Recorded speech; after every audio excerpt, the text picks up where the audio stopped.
Hello teachers, this is the first part of the CBEST practice test. I only do the math, and the first one says, during a semester, a student received scores of 76, 80, 83, 71, 80, and 78 on 6 tests.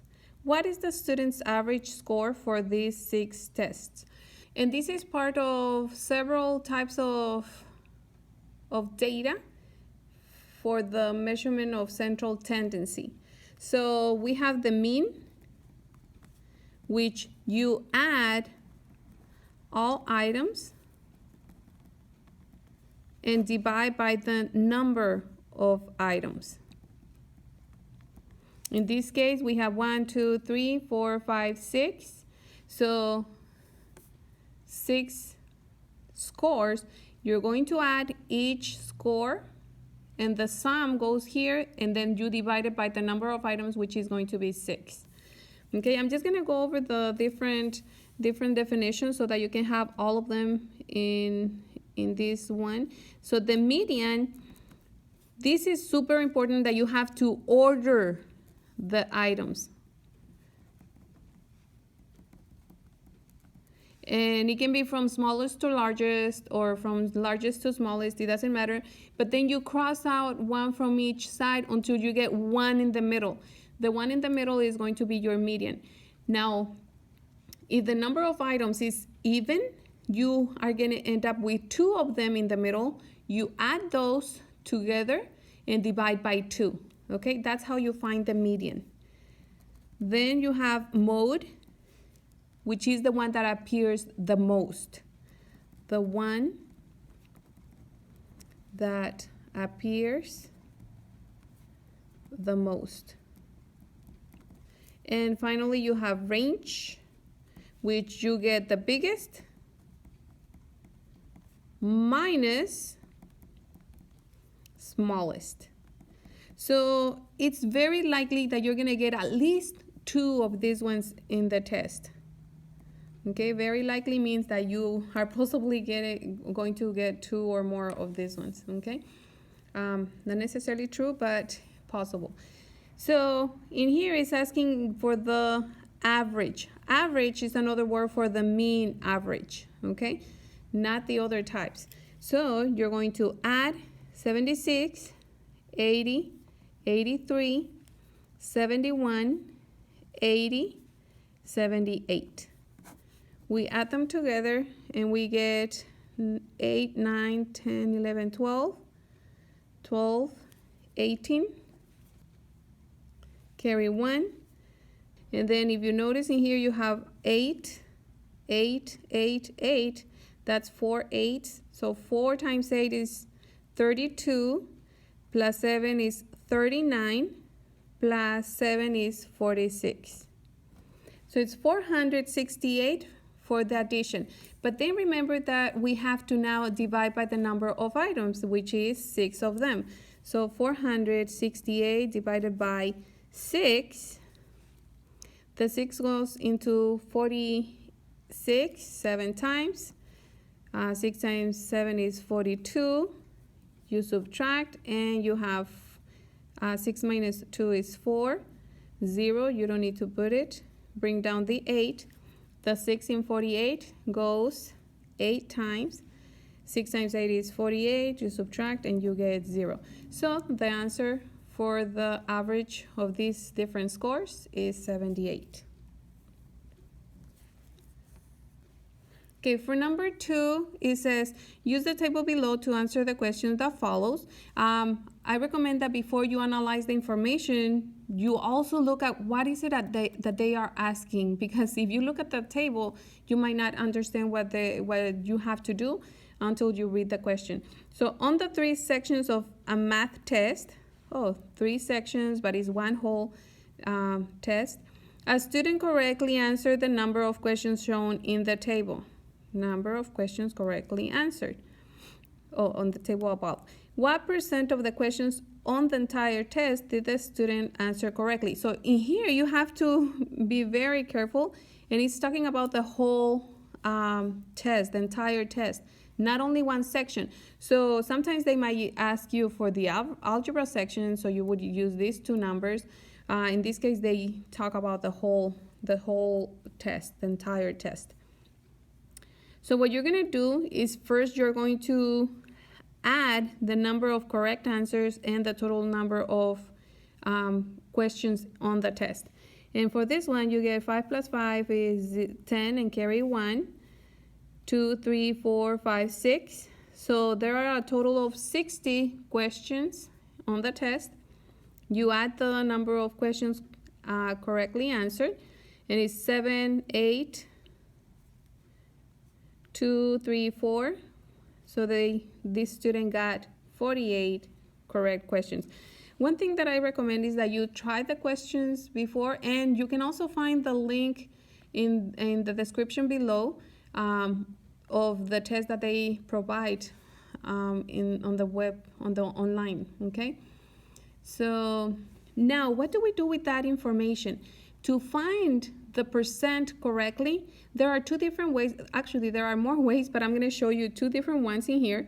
So what you have to do is divide the number of correct answers by the total number of answers, okay? That's going to give you a decimal, and you just move the decimal point 2 times to get the percent. This is something that you need to know because sometimes they have answers in fraction form, in decimal form, or in percent form. So 48, we're going to be practicing those in here. 48 divided by 60. Always the numerator goes inside, the denominator goes outside. And how many times does the 60 go into 48? 0, because the 60 is too big to go into 48. You put a decimal point and add a 0 that doesn't exist. How many times does the 60 go into 480? I just look at the 6 and the 48 and I say, oh, it goes 8 times. And now when I multiply, I do multiply it times a 0. 8 times 0 is 0. 8 times 6 is 48. I subtract and I get 0. So in decimal form, this is 0.8. I move that decimal always 2 times, okay? Because you're multiplying times 100 for the percent, okay? Every 100. So you move it twice, you fill it in with a 0, and that becomes your percent, which is 80%. So 80% of the answers were correct. Letter D. The other form of doing this is to actually form a ratio or a proportion. 60 represents 100, okay? What does 48 represent? And it has to be form a proportion, which is we don't know what percent would that be. The way that we do it is that we can cross multiply and form an equality. Anytime that you have proportions, this times this is going to be equal to this times this. I said inside of each wing, you multiply each wing. So it's going to be 60 times x, 60x. 48 times 100 is 4800. Finally, to leave x by itself, if we're multiplying, the opposite is to divide. And so x is equals to, in here we can, only in division, because sometimes my student wants to do it in subtraction as well, but no, only in division we can cancel a 0 with a 0. And then we say, how many times does the 6 go into 48? 8 times. 8 times 6 is 48. To 48, we don't have anything left. How many times does the 6 go into 0? 0 times. That's your 80%. Notice how in here we don't have to worry about moving decimal places. It goes directly to the percent, okay? Number 3 says use the diagram below to answer the question that follows. You have a bridge here, and if you notice, it's aligned to a ruler. Then it says, if the actual length of the bridge is 4,200 feet, then what is the scale of the diagram of the bridge? So, the first thing that we have to be very careful about is that this is not aligned to 0. So in reality, be careful, don't use the 6. We have one less than that, okay? It's gonna be from here to here is 1, 2, 3, 4, 5. So the 4,200 feet are represented by 5 units. We don't know what that unit is, okay? Then, this is the real measurement. Now, they're asking, what is the scale of the diagram? If you notice in here, they give you the unit. So how much is 1 unit? If for 5 is for 4,200, what is for 1? So we're gonna do similar to the other one where we're going to be doing cross multiplication because they're giving us proportions. And so again, you multiply, and it doesn't matter if you multiply this wing first or this wing first.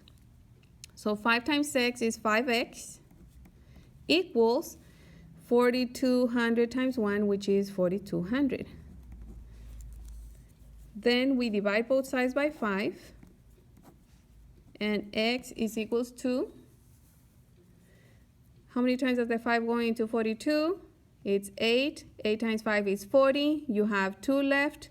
And actually, you can do the long division if you feel more comfortable with it, because I just do directly in there. So 5 into 42 is 8. 8 times 5 is 40. You subtract and you have 2 left. Bring down the 0. The 5 into 20 goes 4 times. 4 times 5 is 20. Subtract and you get 0. Bring down the 0, and the 5 into 0 goes 0 times, so it's 840. So I'm just going to put here, x is equals to 840, which is what that x represents, okay? So 1 unit is 840 feet, which is letter C.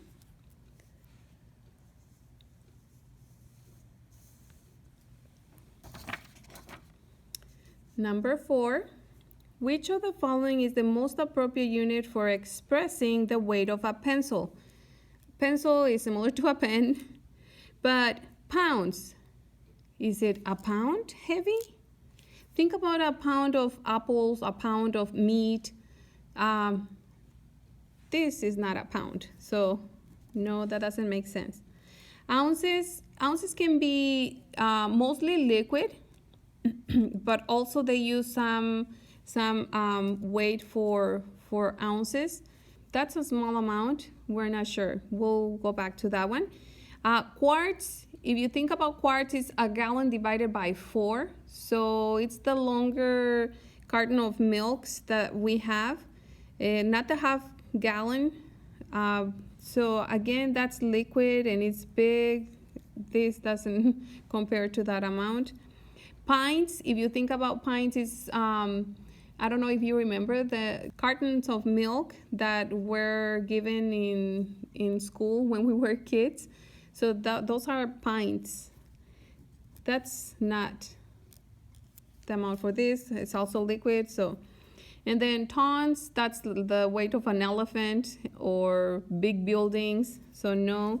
So the most appropriate would be letter B, okay? Which is a smaller amount of weight, more appropriate for a pen or pencil. Number 5, Ms. Gutierrez needs to order rope for her gym class of 32 students. So I suggest that you underline the important information. Each student will receive a piece of rope that is 5 feet and 8 inches long. What is the total length of rope Ms. Gutierrez needs to order for her class? So whenever you have a number of people and each person will get an amount, all you have to do is multiply. So in this case, it's going to be 32 multiplied by 5 feet and 8 inches, okay? Another way to represent this is 5 feet and 8 inches, just so you know in case it appears like that on the test.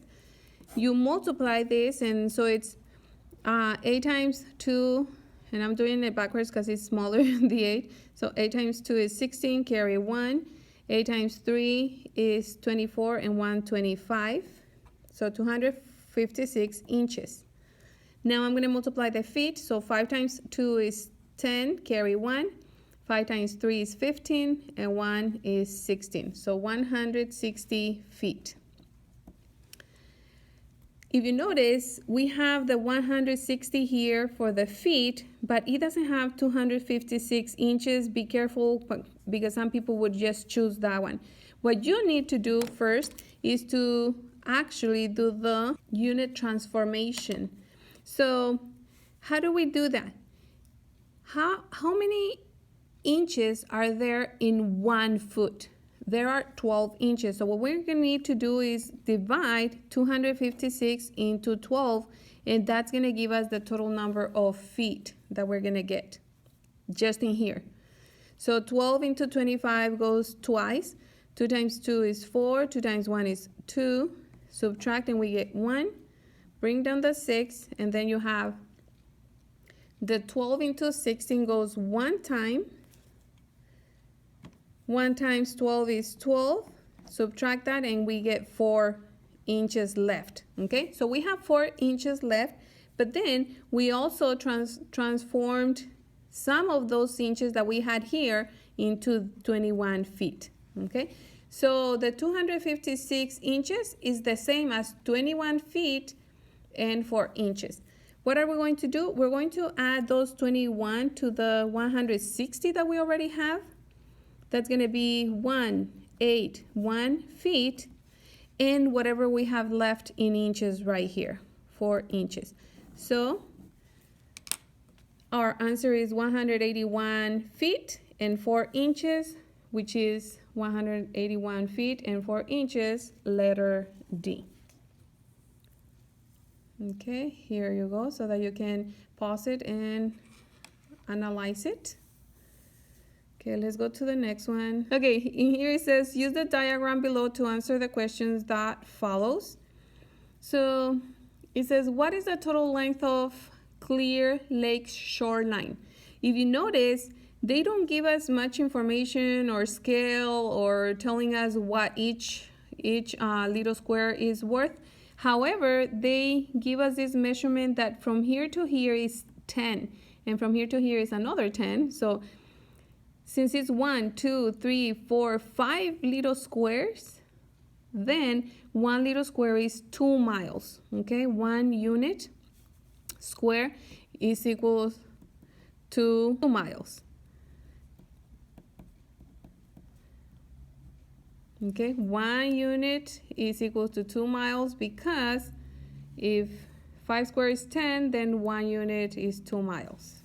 Okay, so now let's, just so that we don't forget where we start walking, let's see how many miles this little person walks. What you can do is just count each square, then multiply by 2, because each little square is 2 miles. So 1, 2, 3, 4, 5, 6, 7, 8, 9, 10, 11, 12, 13, 14, 15, 16, 17, 18, 19, 20, 21, 22.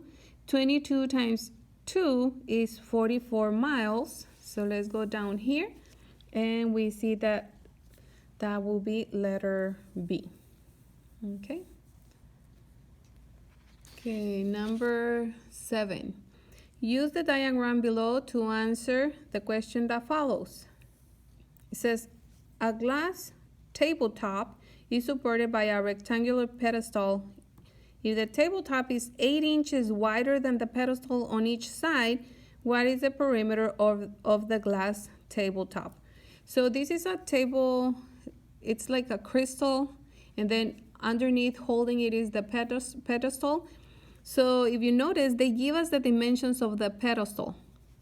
Sorry if I'm not pronouncing it correctly, but from here to here, this is 36. But then from here to here, you have 8 more. From here to here, you have 8 more. So for the dimension from this point to this point, you're gonna add 36. 8 and 8 is 16. So you add that, and you get 2, carry 1, 5. So from here to here is 52 inches. We're going to do the same thing because they're giving us this dimension as well. But then you have 8 on this side and 8 on this side. So it's 48 plus 16 again, because 8 and 8, that's 16. So now we get 14, carry 1, 6, that's 64, okay? And they're asking for the perimeter of the glass, okay, the glass tabletop.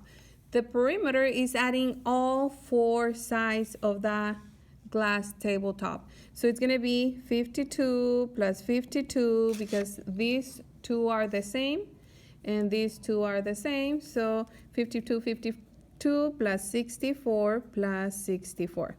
Okay, we add those together and we get 4, 8, 10, 12, carry 1. And here is 5 and 12 is 22, 23. Okay, and that will be inches. So 232 inches, which would be letter E. Okay, number 8. Again, remember that you can always go back if you need more time. Rob uses 1 box of cat food every 5 days to feed his cats. Approximately how many boxes of cat food does he use per month? So in here, the reason for which they say approximately is because the months vary in dates. They're very close to each other. Some are 31 days, some are 30. And then February, every 4 years is 29 days, but the other 3 years is 28 days. So if you need 1 box, and I recommend that when you do proportions, you put the labels, so box or boxes. For 1 box, you have 5 days covered, right? Then in here it says approximately how many boxes, then that's what we don't have, we put an X. We'll just use 30 just to make it easier. In average, that's approximately closer to what we get. So again, we use proportions before. We do cross multiplication. We multiply each wing. So 1 times 30 is 30 equals 5 times x, which is 5x. If we multiply, the opposite of multiplication is division. And so x is equals to 6. So 6 boxes, okay? Letter D. So let me show you another way. So we can say, okay, in here, how did we get it? We had 5. What did we do to make it into 30? Oh, we multiply times 6. 5 times 6 is 30. Now we're going to do the same thing here. Multiply 1 times 6, the same number.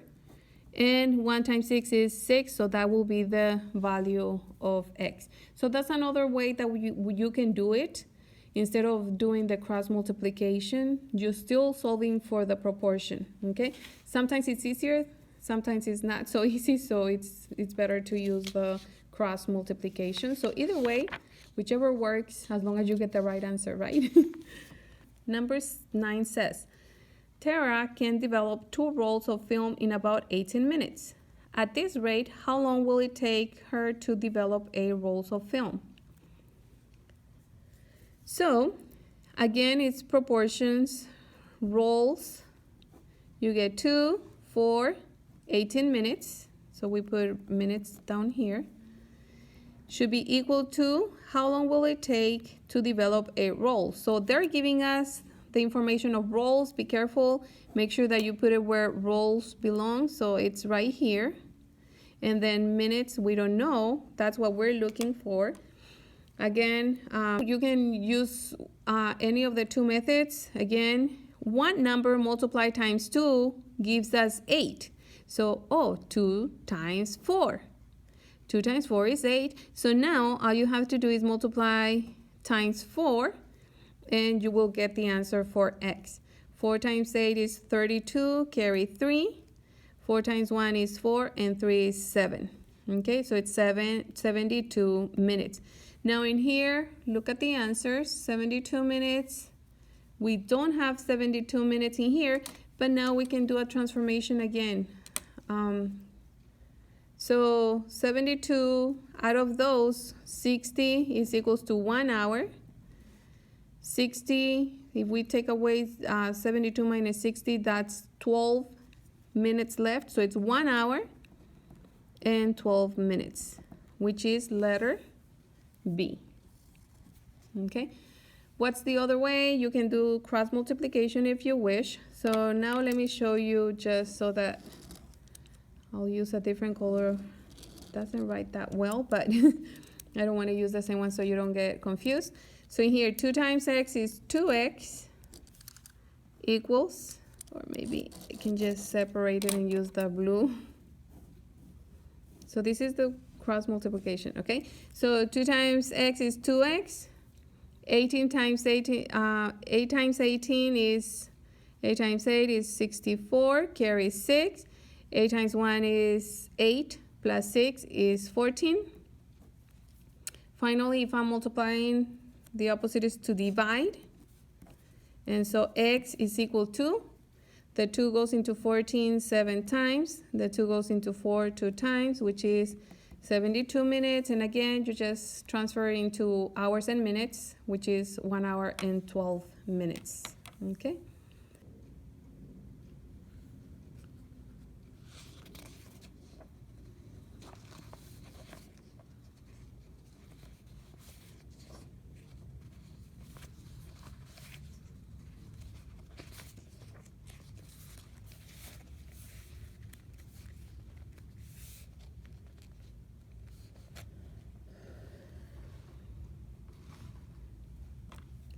Okay, we're almost done here. Number 10 says Liliana has a bag of marbles. The bag contains 18 black marbles,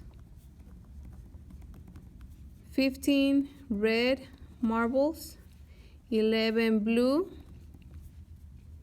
8 white marbles. Liliana randomly takes a red marble from the bag and leaves the marble on a table.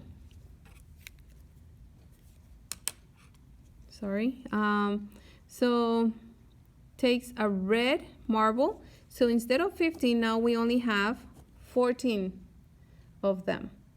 And then it says, what is the probability that she will next take a red or a white marble from the bag? In here, what you're going to do is first look at the the total number of red and white together, okay? And that's going to be the 14 and the 8.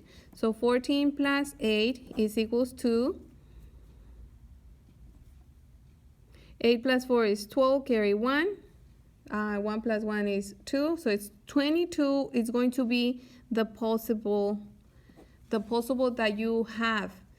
And then in the denominator, you will always put the total. Careful, because some people want to put or include the one that you took out of the bag and put it in there. So no, you just have to add the ones that are left inside the bag.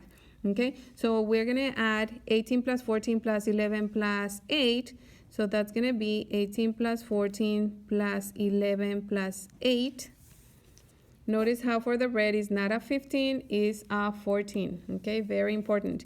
We add those and it's going to be 8, 9, 13, 21.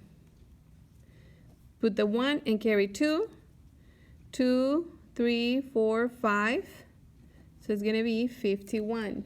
So that is my total, and it's going to go in the denominator. Okay, so here is possible or possibilities.